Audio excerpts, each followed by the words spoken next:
నమస్తే, welcome to Sakshi exclusive. నే కార్తిక్ అర్వ. తరతరాలుగా తరగని చరిత్రకు సాక్ష్యం మన హిందూ సంస్కృతి. ప్రపంచంలో దైవ ఉనికిని తెలిపే మహోన్నత ఇతిహాసం మనది. మన భారత భూభాగంలో ఇప్పటికీ మన పూర్వీకుల రహస్యాలు ఇంకా నిక్షిప్తమయ్యే ఉన్నాయి. దాదాపు 5000 ఏళ్ల క్రితం ఆ గోకుల నందనుని ఆవిర్భావం జరిగిందని చరిత్ర చెబుతోంది. ప్రపంచంలో సాంకేతికంగా ముందున్న అమెరికా అధికారికంగా ధృవీకరించిన నగరం శ్రీకృష్ణుని ద్వారక. ఇప్పుడు భారత ప్రభుత్వం ద్వారకా నగర అన్వేషణను విస్తృతపరిచింది.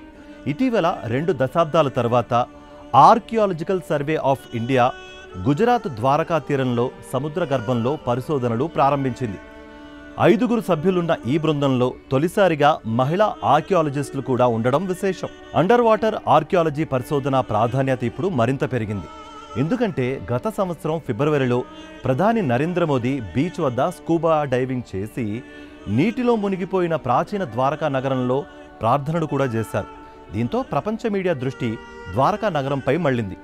దశల వారీగా పరిశోధనలకు రంగం సిద్ధం చేసుకుంటున్న ఆర్కియాలజిస్టుల బృందం ఇప్పటికే కొన్ని ప్రదేశాలను గుర్తించింది. దేశ సాంస్కృతిక వారసత్వాన్ని కాపాడే లక్ష్యంగా అండర్ వాటర్ పరిశోధనలు జరగనున్నాయి. 2001 నుంచి ఈ విభాగం లక్షద్వీప్లోని బంగారు ద్వీపం, తమిళనాడులోని మహాబలిపురం, గుజరాత్లోని ద్వారకా, మణిపూర్లోని లోకతక్ సరస్సు, మహారాష్ట్రలోని ఎలిఫెంటా ఐలాండ్ లాంటి వివిధ ప్రాంతాలలో పరిశోధనలు నిర్వహించింది. భారత నావికాదళం ఇతర ప్రభుత్వ సంస్థలతో కలిసి నీటిలో మునిగిపోయిన సాంస్కృతిక వారసత్వాన్ని అధ్యయనం చేసి రక్షణ చర్యలు చేపడుతోంది. ఈ పరిశోధనల ద్వారా ఇప్పటి వరకు ప్రపంచానికి తెలియని ద్వారకా రహస్యాలు వెలుగులోకి వచ్చే అవకాశం కనిపిస్తోంది. ద్వారకా నగర అన్వేషణ పురావస్తు శాస్త్రవేత్తలకు నిత్యం ఓ కుతూహలాన్ని కలిగిస్తూ ఉంటుంది. 1930లలో మొదటిసారిగా హీరానంద శాస్త్రి ద్వారకా రహస్యాలను తెలుసుకునేందుకు అన్వేషణ సాగించారు.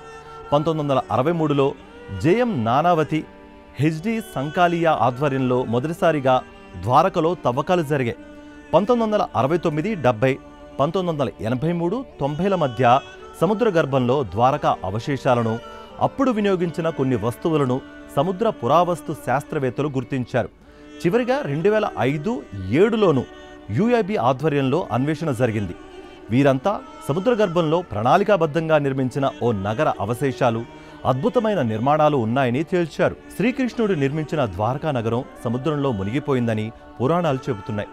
సముద్రంలో నిజంగానే ఓ నగర అవశేషాలు ఉన్నాయని పురావస్తు శాస్త్రవేత్తల అధ్యయనాలు తేల్చాయి. అయితే శ్రీకృష్ణుడి ద్వారకా నగరం ఇదేనా? సముద్ర గర్భంలోని నిర్మాణాలు ఏ కాలం నాటివి? ఈ నిర్మాణాల విశేషాలేంటి అనేది తేల్చాల్సి ఉంది. పురాణాలకు చరిత్రకు మధ్యన ఉన్న ఈ అంతరాన్ని పోడ్చడమే ఇప్పుడు అండర్ వాటర్ ఆర్కియాలజీ వింగ్ చేస్తున్న అన్వేషణ లక్ష్యం.